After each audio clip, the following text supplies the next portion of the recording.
बिस्मिल्लाहिर्रहमानिर्रहीम अल्लाहुम्मा सल्ली अला मुहम्मद व आले मुहम्मद अल्हम्दुलिल्लाहि रब्बिल आलमीन। अस्सलामु अलैकुम अज़ीज़ान मोहतरम। आज मैं आपके सामने हज़रत इमाम मोहम्मद बाक़िर अलैहिस्सलाम का एक ख़ुसूसी और अहम पैगाम जो कि उन्होंने अपने सहाबी को दिया था ताकि वो उनके शीयों तक पहुँच जाए, उसको शेयर करने जा रही हूँ। ये जो इमाम का बयान है, जो इमाम की नसीहत है, जो इमाम की वसीयत है अपने शीयों के लिए, अपने मुहिब्बीन के लिए, अपने अक़ीदतमंदों के लिए, ये किताब असूल काफ़ी जिल्द नंबर 2 पेज नंबर 175 पर मौजूद है।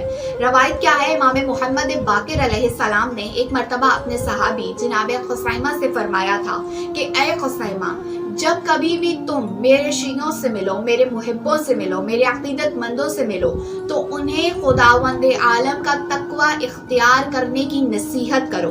उनसे कहो कि उनके जो अमीर लोग हैं, जो मालदार लोग हैं, वो अपने गरीब मोमिन बहन और भाइयों की मदद करें। उनके ताकतवर लोग अपने जो मजलूम लोग हैं उनकी हिमायत का ऐलान करें।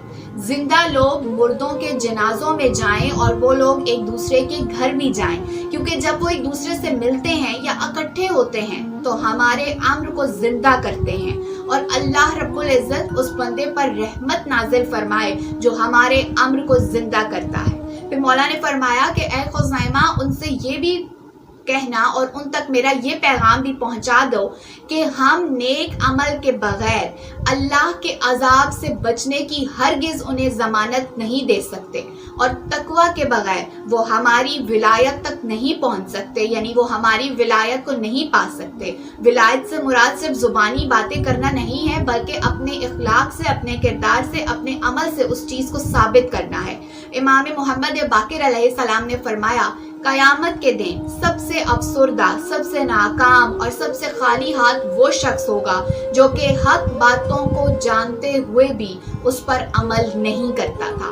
अज़ीज़ान मोहतरम, इमाम मोहम्मद बाक़िर अलैहिस्सलाम ने बहुत वाज़ेह तौर पे अपने मुहिब्बीन को, अपने शीयों को, अपने अक़ीदतमंदों को, अपने असहाब को ज़िंदगी गुजारने का एक ऐसा तरीका बताया है कि अगर इसके मुताबिक वो अमल करें तो ना सिर्फ ये कि वो खुशनूदी आइम्मा ताहिरीन अलैहिमुस्सलाम हासिल कर सकते हैं, बल्कि उनकी शफाअत के हकदार भी बन सकते हैं और बरोज़े महशर वो नाकाम या अफसुर्दा या नाउमीद नहीं होंगे, बल्कि उनको हज़रत मोहम्मद मुस्तफ़ा सल्लल्लाहु अलैहि वसल्लम और उनकी आल की शफाअत मिलेगी। खुदावंद आलम से दुआ दरख्वास्त है कि वो हमें ये तौफीक दे कि हम ऐसी ज़िंदगी गुजार सकें, एक ऐसे रास्ते पर चल सकें कि जिस पर चल कर हम उसकी रज़ा, उसके रसूल की रज़ा और उसके रसूल की पाक और पाकीज़ा आल की रज़ा हासिल कर सकें।